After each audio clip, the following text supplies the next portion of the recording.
Welcome back to the channel, and we focus today on the National League, the North and the South.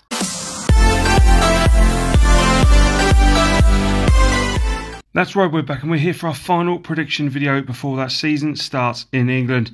I will cover my National League, National North and South, all three divisions today, and don't forget to subscribe to ensure you do not miss out on any football content on this channel this season. It feels like non-league has remained unchanged for so long. Let's hope we get a full season, and some sides, especially below the National League, are celebrating promotion at the end of it.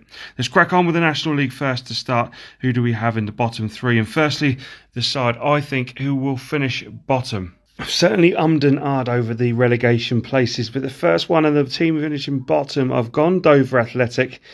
I think the cost of COVID certainly hurt a lot of clubs, including this side. And Andy Hesenthaler has a huge season ahead, transitioning to semi-pro, majority of the squad released and starting the season on -12, all going against Dover already. They do have some decent signings through the door. Williamson, Cosgrove, Hansen, Carl de Costa moves up from Tonbridge, plus the returning Ricky Miller. Last time he was at the Crabble, he hit 40 league goals in one season.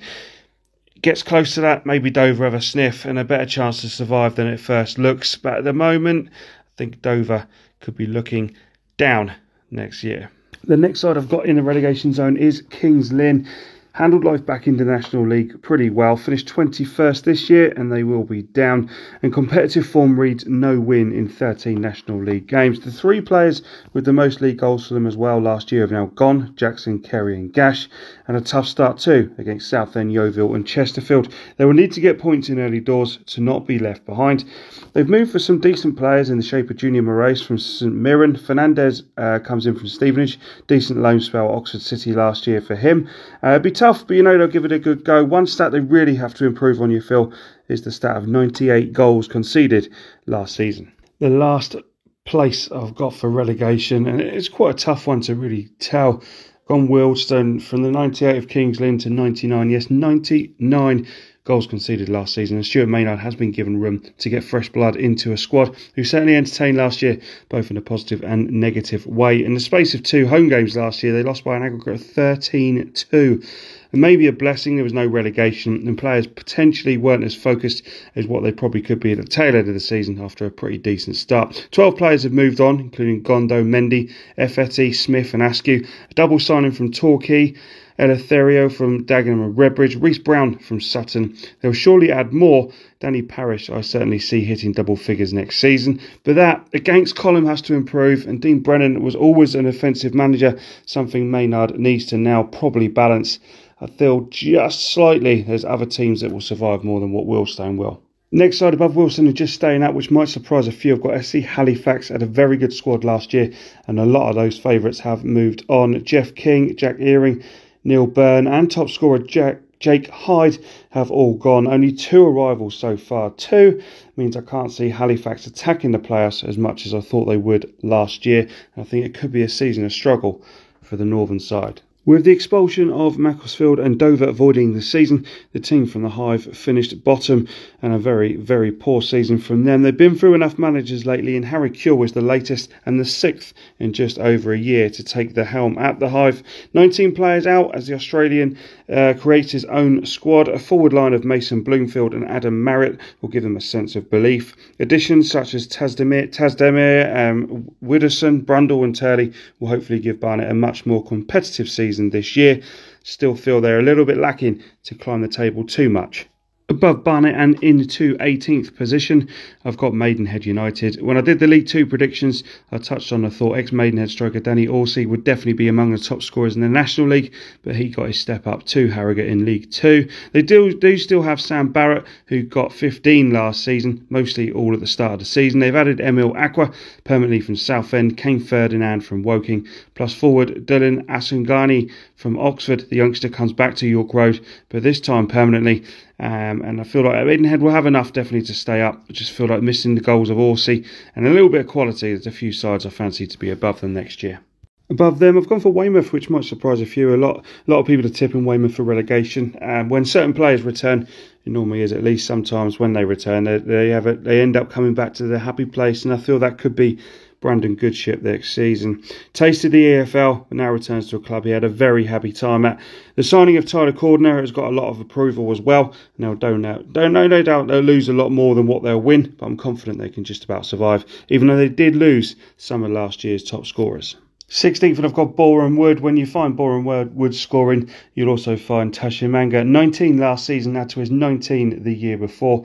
They've added some strong players to an already capable squad. Frankie Raymond has come in from Bromley to add some of that experience. And a double swoop for Wealdstone pair Connor Smith and Jakob Mendy, who scored 9 from a defensive player last season, was very impressive. Evans and Rees in too means I think Wood will be comfortable, and they've got enough to sneak maybe under the radar, have a little challenge along the way, but ultimately a lower mid-table finish is a bit more realistic. Not a bundle of experience through the door at Yeovil as they bid to return to the Football League. However, they do bring in Mark Little from Bristol Rovers, who does have a bit of experience. Grant Smith, the ex-Boreham Wood keeper, is in as well. Quigley and Knowles will be looking to improve the goal trail, as will Ruben Reid, as Reese Murphy has now moved on. I can see a slight improvement maybe from Yeovil's 16th finish last season, but I wouldn't certainly back him to do anything major next year. Above Yeovil, and while the season didn't end great for the Robins in Altrincham, the treat of no relegation means for a lot of these sides relaxed a little bit that they wanted towards the end of the last year. 4 wins in their last 22 league games, but still finished 17th. Believe it'll be another year, they will be okay. A blow will be losing Alistair Smith to Sutton. Need someone to add to the goals and quality from midfield from Hancock, Ryan Colclough. The addition of Marcus Denanga could be that guy. Had a tough time breaking into the Stevenage side, but with running games, he's got always the promise of some goals. I think Altrincham will be just fine next season. Moving up towards mid-table, Eastleigh I've got next. Defenders Tim Broadbent, Josh Hare and Michael Kelly arrived to the South Coast as Eastleigh legend Ben Strevens strives to reach the playoffs. 3 points away last year. You feel from February and March was the failure. The form in that time was not great, and they will need Tyrone Barnett again to fire with Ben House, and more return possibly from Dan Smith to feature with the squad. They'll feel the loss of Tomlinson, who moves up to Peterborough in the Championship. He'll still be just fine. Potential to have a little push towards those playoffs, but I think around mid-table will be just right for the South Coast side. In 12th, I've got Bromley. For Bromley, they'll hope again for the playoffs and also have Michael Cheek banging in the goals next season. Cheek scored a very impressive 23 again, and they have a lot of first-team members out of the side. Bridge, Raymond and Kizzy all made moves this summer. Made a handful of signings, including Joe Partington and the returning Corey Whiteley, following a loan in 2020. With Alabi, Trotter and Roberts and the impressive Cheek, I think a comfortable mid-table for Bromley. I don't see them making that push for the playoffs as they have done in the last few years. Next up, we arrive at Woking. For Woking, they've been no doubt disappointed with a 20th place finish last year, but this is the only third season back in the National League, showing the fantastic form in recent years. That disappointment will obviously no doubt be there, but I think a few of these signings can make Woking very hard to beat next year. Ini Effiong revives back at Woking. What a signing that is. Definitely goals in his locker. Champion Oakley. Johnson coming in to bolster that squad as well. Mo Diarra, when he came back last year, showed what a rock he can be for Woking at both ends. And I think they can be a dark horse this year. No wins in 15 and 13 defeats means they couldn't wait for last season to finish. We've got progress and moving up the table for Aldershot. 15th last year. Danny Searle has got together a decent squad for this year as well. Libya striker Mo Betema and St Kitts and Nevis forward Harry Panayotu is the threat they definitely possess. Centre-backs have been bolstered with Kevin Loco from Harrogate and the returning man Giles Phillips. Corey Andrews will try to make a name for himself whilst on loan from Wimbledon. The former Palace forward gives Searle definitely some options, and I think Aldershot will be comfortable and have that little flirt with that playoff next season. As we edge nearer those playoffs, who's the first few sides that are just going to miss out? I've got Southend United sitting in 9th. Back-to-back relegations for the Shrimpers and a big turnaround needed. 12 players have left, 7 in. They've looked for some decent players who have plied their trade at this level before. James Dunn, Jack Bridge, striker Reese Murphy, who hit 13 for Yeovil last season. Abu Agogo, with the promise of Ricky Holmes, means they should certainly win a lot more under Phil Brown than they have lately been used to at Roots Hall, but just missing out on the playoffs as they transition to the hard National League. As we move to 8th, the last side just missing that playoff place, I've got Torquay United.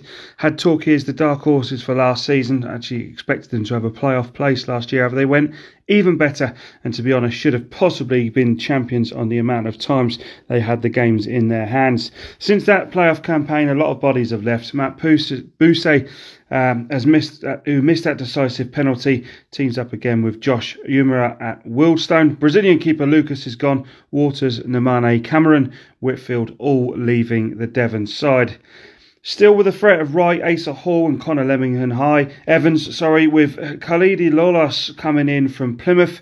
Tom Labsey will be key from Colchester, and Ali Omar comes in from Barnsley. Torquay will definitely still be competitive next year, but I feel they just miss out on that playoff place next year.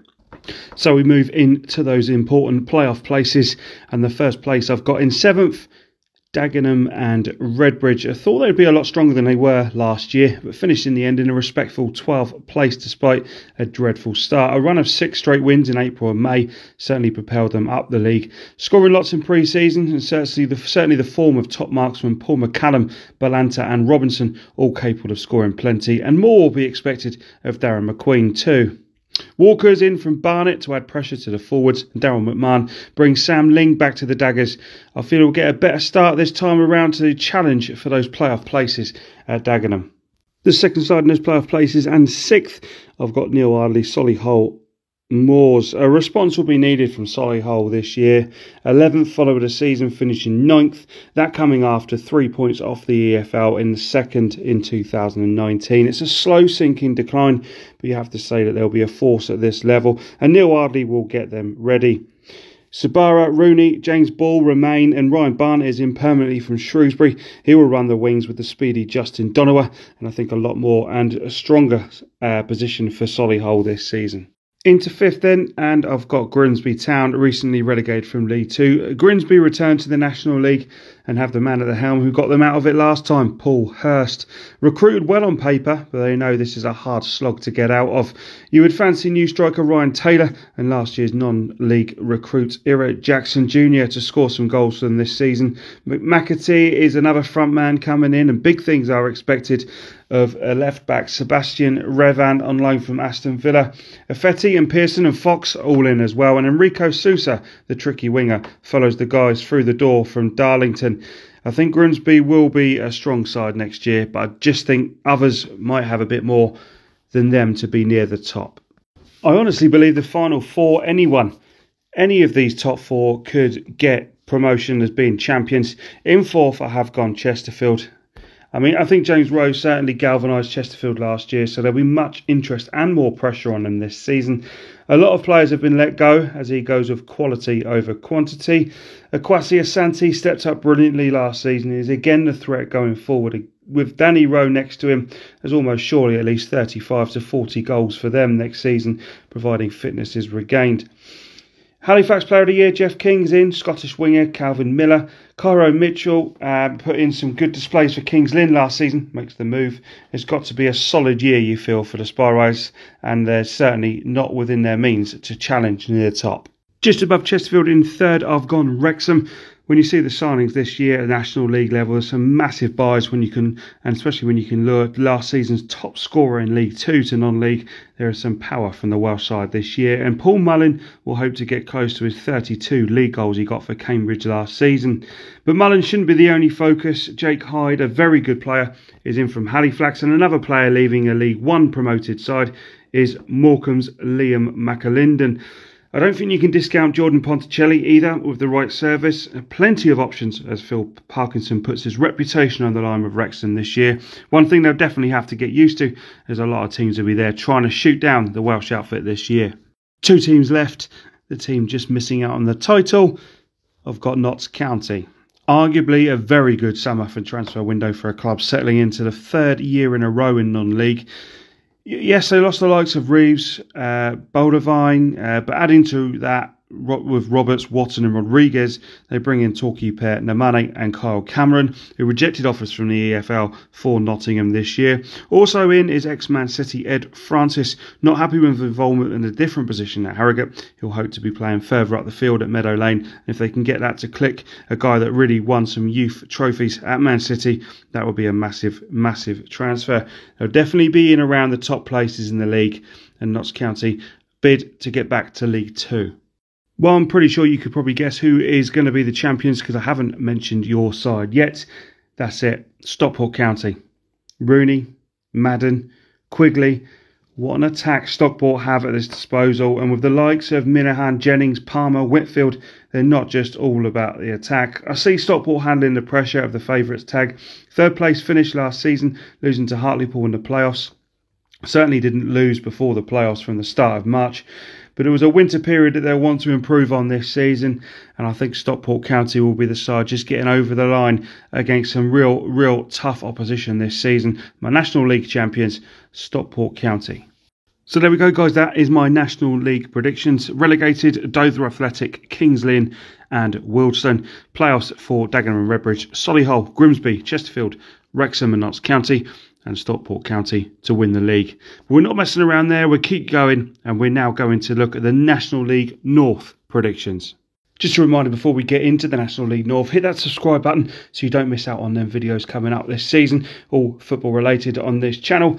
And don't forget to hit the comments down below on your predictions if you agree with any of those National League predictions, and also who you fancy from the North and the South promotion as well. So we'll attack this by looking at the bottom 8. Then the next 8 following that, and then the top 7 at the end. So as you can see, bottom of the table, I've got Southport possess, Carver and Archer up top. Doyle steps up from the Northern Premier. Do I feel they'll struggle this season? I think they really will. I think floated lower mid-table since coming to this league a few years ago. We'll need additions certainly, and an opening of Gloucester, Spennymoor, Kidderminster, plus more big guns following that. Points will be needed to potentially catch up for Southport. Above them and also going down, I've gone for Guiseley. Guiseley are an interesting side. The magic man that is Kane Felix will once again drive Guiseley on. It's not enough for me though, and I think Guiseley can be in real danger this season.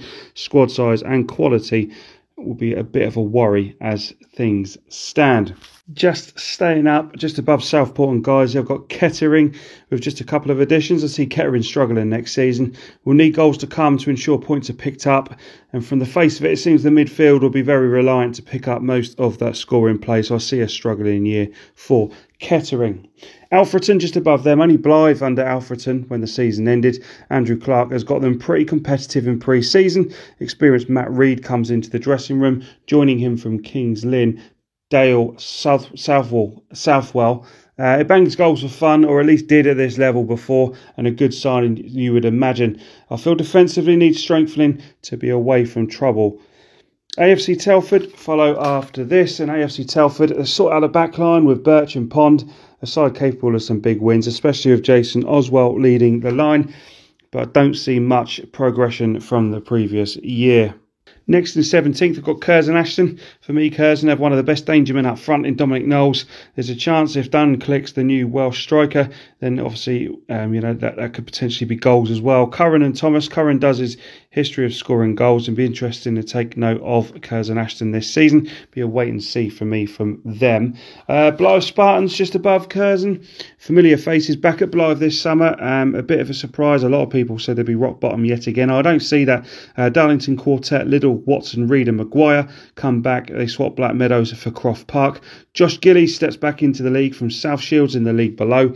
O'Donnell, Boodle, Painter, Lees and Deverdix, they haven't shied away from facing it head on this year in the market. A familiar look and phrase dedicated to boss Michael Nelson. I think Blythe will survive this season. And just above Blythe, I've gone for Hereford United. Hereford have suffered an 8-1 defeat in pre-season already. Very shrewd with Miles Storey coming in. I think he can really take to life in the National League North. Hancocks and Wilcox will improve them as well. Hancocks and Vincent will improve them as well. And they've lost defenders Grimes and Deagy. So a middle form guide on the face of it at the moment for Hereford. So that is the bottom 8 as we look into the middle of the sides, just missing out on the playoffs, as well as those in mid-table. Come to 14th. We've got Kidderminster Harriers, like most, need to bolster their squad. Mid-table seems about right so far for Russell Penn's men. Niall Bell adds some competition up front for Kidderminster. Bradford Park Avenue, I've got just above them. Beat York Darlington away last season, drew with Fyle and Spennymoor away. They're definitely battlers, and it's what you get with Mark Bowers' Bradford Park Avenue, and I believe it'll inspire them again to get it right around mid-table. Just above them in Darlington, I've got at 12th place. Lost key players, including Sousa, have probably still at this present moment not got the full squad they want, or Adam Armstrong would definitely want anyway. Mondow, Cassidy, Beedon and Perver is a good start, however. At the moment, I see about a mid-table for Darlington. Just above them in 11th, I've got Leamington. The signings of forwards Dan Turner and Kieran Cook will add to the depth in attack, trying to recreate the magic of Sam Osborne last season, who they lost to Fylde. Defensively, I think they're strong, and Leamington and Paul Holloran can continue the good work they started last season. Above, in 10th, I've got Farsley Celtic. James Hanson is certainly a headline signing from Grimsby Town. McKenna from Spennymoor also in. Adam Lakeland having Spencer and Hanson as a strike force, they could well be a dark horse this season. And the two sides there just missing out on the playoffs. In 9th, we've got Spennymoor. Tommy Miller is the man shaped to take them up. Glenn Taylor will again be the focus of attack. Deep enough squad, and I'd never bet against them, but not sure they're at the level of others at present. So more of a wait and see with Spennymoor Town so far. And just missing out on the playoffs in 8th place, I've got Gateshead. Adam Campbell arrives from Darlington for a Gateshead side aiming to progress this season. Kedwin Scott will want to show what he has to offer after arriving from Carlisle. Certainly a decent side that can certainly flirt and get into those playoff places. So there's the mid-table and up towards just the playoff places. Now we look at the playoff places and the teams I've got for that promotion spot. And as you can see, in 7th, I've got Brackley Town. Kevin Wilkin will be hoping he can take his Brackley side finally to the National League. With Unlove, Rolt, etc., they do have the power. James Armstrong pulling the strings. They'll be there again. But losing Byrne is a bit of a blow. In 6th, we've got Gloucester, lost a good few players last year, so Paul Groves will be hoping to settle that down this year. Even with Noah Santi, the threat of McClure, Mensah and new signing Jordan Young are all there. Right back is bolstered with Newport man Daniel Ledbetter, and you can see once again they'll get a few more in and there'll be high-end quality players coming in, such as the attraction of Paul Groves at the moment. So I fancy Gloucester to go well again. Into 5th, I've got Boston. Experienced Andy Butler leaves Doncaster for Boston, as does Jake Wright from Mansfield. With players of the calibre of Green, Thanoy, Elliott, Boston will be there or thereabouts. And with Shane Byrne coming in from Brackley, they'll only enhance their chances. Into the top 4. 4th, I've got Chester. I think Brad Jackson moved up to the National League. But Chester have a great chance this season. They've brought in Curzon, Duo, Cowan and Stevenson. Hardy, Dudley, Glendon. There's plenty of talent there, and I think Chester will have a very good year in the North this season. In 3rd, I've got Chorley, a lot higher than where they were last year. Harry Cardwell returns from his loan spell from Stockport. Cardwell and Hall is enough reasoning for me. That partnership is one of the best for me this year in this division. Great cut run last year, and for me, a great season to come again for Chorley. In 2nd, and just missing that top spot, I've got AFC Fyle. Be desperate to get back to the National League. Stephen Dobby is a massive signing for this level. The likes of Tollett, Horton, Osborne, Hume, and that defensive line is there. Going to be only reason, that they will challenge. There's no way, they won't challenge. The squad is very, very strong. But for me, the champions, I've got York City. A very bright pre-season, and to have the striking quality of Mark Beck, Gilchrist, Willoughby and Clayton Donaldson, goals surely won't be an issue for Steve Watson's Minster men. I can't see York not challenging for the title, and they'll be hoping the return to the National League is finally achieved this season. So there we have my Northern National League. Southport and Guiseley would be the relegated sides. Brackley, Gloucester, Boston and Chester in the playoffs. Chorley, Fylde and York in the top 3. York as champions, back to the National League. Now for the full focus on the National League South, and the sides I think will be down the bottom. Unfortunately for Welling United, they do hold the only relegated place this season from this division, such as only 21 sides in the National League South next season. Welling United, I have got bottom, have improved their defensive units in the summer, including Bradley Pearce from Sutton. Dippo Akinyemi is the threat up front, but I don't see Welling having enough as things stand, which is a shame for a side that finished 3rd in 2019. Just above them in 20th and struggling as well, got Concord Rangers. Danny Green is a solid addition to the squad, but a squad that seems to deliver when it matters. I just think it'd be a bit tougher for them this time around. 19th, I've got Billericay. Top marksman Jake Robinson has moved on to Dartford, meaning Billericay will need to find a striker capable of the goals that he possessed. Experienced Charlie Lee arrives from Yeovil. Egg Potato in from Dover. A striker still needed, I think, to be competitive. In 18th, I've got Hemel Hempstead, a squad that seems comfortable, holding their own every single season. With Lacey and Bateman the hold of their attack, you would imagine a few more bodies to arrive in the summer as well, such as the amount of trialists they had recently in a friendly. But Hemel Hempstead I've got in 18th. Above Hemel, I've got Chippenham. 13th and 14th is where you recently would find this club. They've lost striker Bradley Ash to Weymouth. A few bodies have come in, safe, but nothing in the way of a league climb for me. Just above them, though, in 16th is Dulwich Hamlet. The boys from Champion Hill have added some decent signings this summer. Jack Holland, Bun and Bob, Candy have arrived. There's no reason they can't push on this season. 15th above Dulwich is Slough Town.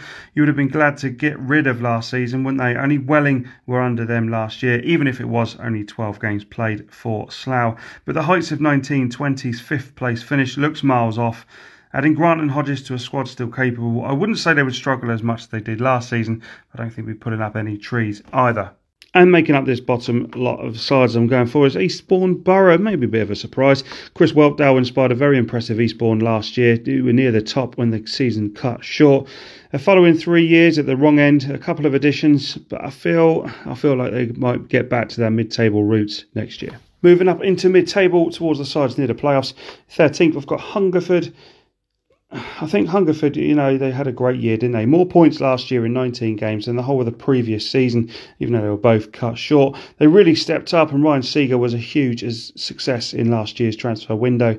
You're going to need bodies in, and a couple of injury would definitely cause issues to this side as things stand at the moment. I think mid-table for Hungerford next season. In 12th, Tonbridge Angels. The Angels lost winger Da Costa to the National League, but they have recruited very well for me. Experience in Loft and Brannon Barrett, Mickey Bedest in for Dartford. Joe Turner will supply Tommy Wood, and I fancy Wood to notch a few goals this season. But definitely one of the dark horses, I think, to have a little climb next year is Tonbridge Angels. But the side that really will progress this year, and my dark horses for this season, Braintree Town in 11th. On the face of it, it didn't light up in the games last year, but they beat sides like Dartford and Maidstone. Ryan Maxwell has done his own makeover of this squad. Akawande returns to the club. Anderson Pinto steps up from Cheshire, who can add a lot of threat to that attack. Defenders coming in, Pennell, Frimpong and Jay Porter. Marcus Goldborn could be the one to look out for as well. The 20-year-old steps up from Hitchin Town. I've got a funny feeling Braintree are going to do a lot better than they did in the previous couple of years. Just above them is Oxford City in 10th. Very good last season. They lost a few of their top boys from that squad, Osler, James Roberts, etc. But one of my fancies for the top scorer is Joe Iacofano this season. Didn't work out for him at Havant in the short spell he had there, but he's got the pedigree for a lot of goals. I think he'll be up the top scoring charts for sure this year for Oxford. So we're in the final 7. Who's going to be champions? Who's going to be in those playoff places? 7th place, Chelmsford City. From 2017, Chelmsford had 3 straight years in the playoffs, and they'll be hoping to get back there this season. I feel they probably will. Confidence is high for Claris boss Robbie Simpson. With Adam Morgan, they have added Charlie Sheringham along with Simeon Jackson. 2 players who definitely know where the goal is. Sheringham's return is a big move for the club. In 6th place, I've got Dartford, a little bit lower than a lot of people have predicted. Transitional this summer, as some big players for them have left from last year. But certainly the likes of Aziz, Murtag, Wanadio are not bad replacements. Jake Robinson's a serial goal scorer, so Dartford to go well again. Steve King got the better of Sutton and Wimbledon already in pre-season, so there'll be no reason why they won't be near the top again. In 5th, just above them, I've got Hampton and Richmond Borough. The Beavers, always a tough side to play against, adding some quality like Ryan Gondo from Wilston, who has returned, and Miles Anderson from Weymouth. Definitely got a good chance of being near the top next season. A bit of a surprise might be in 4th, Maidstone United. Lots of new bodies for manager Hakan Hayretin, and my fancy to surprise them this season, with players of the quality of Reece Grant, Rory Deacon, Alfie Pavey and Jack Barnum coming in, as well as Wilson, Holder, Michael Phillips, Regan Booty from Chorley. They're creating a very good squad there, and that base of that squad is enough to definitely get them inside those playoff positions. In third place, just missing out any of these three teams at the top three I fancy could win this division. Ebbsfleet into third though. Lost a few members moving up the pyramid in the sense of Josh Payne and Goodman, but they've added some very astute signings. Joe Martin, Craig Tanner and the experienced Sido John Batty comes in from League 2 Oldham. A lot of experience for former Horsham midfielder. A lot of excitement for former Horsham midfielder Kieran Monlouis, a very good performer who deserves his step up with Ebbsfleet. Bingham and Gesson, Meckie, plenty of ability. Ebbsfleet are going to be a force to be reckoned with next season. And just like Ebbsfleet, another team that are more than capable of winning the league this year, Havant and Waterlooville. Most people's favourites in the last few years since returning to the National League South, and certainly competitive. The new 3G pitch last year will potentially be a bonus, as the previous pitch ensured there was too much of a fixture pile-up for the club. Some real quality in from Doswell yet again. Rooney, McCarthy, Josh Pasley, Green, all players who perform, and Tommy Wright's goals will surely be added to by new strikers Alex Wall and Scott Rendell as well. But the side I've gone with, who are top of the league, I've gone Dorking Wanderers. I'm not sure there's many better squads than the one at the disposal for the boss and chairman Mark White. Attackers Jason Pryor, Rutherford, Keeley coming in, Fogden, Taylor behind. There's enough here for Dorking to push for that National League next year, and they definitely have been showboating a little bit in pre-season with some high amount of goals. It is so competitive, these divisions at the moment. It's very hard to call. But my National South champion, Dorking. So my final table is this: Welling United relegated, playoffs for Chelmsford, Dartford, Hampton and Richmond and Maidstone, Ebbsfleet and Havant, with Dorking as champions. And there we have it, the National League North and South, all predictions, all in one video. That's it for us for prediction videos. But don't forget, hit that comment down below to who you think you agree with, who's your betting of teams to get into the Football League and also move into the National League from the other divisions. And who do you think will go down? How do your club are going to achieve anything this season? Don't forget to stay around though, subscribe so you don't miss out on further videos for this channel throughout the season. We've got a lot of stuff coming. But enjoy yourself. The season's just around the corner. Stay safe. Up the footy.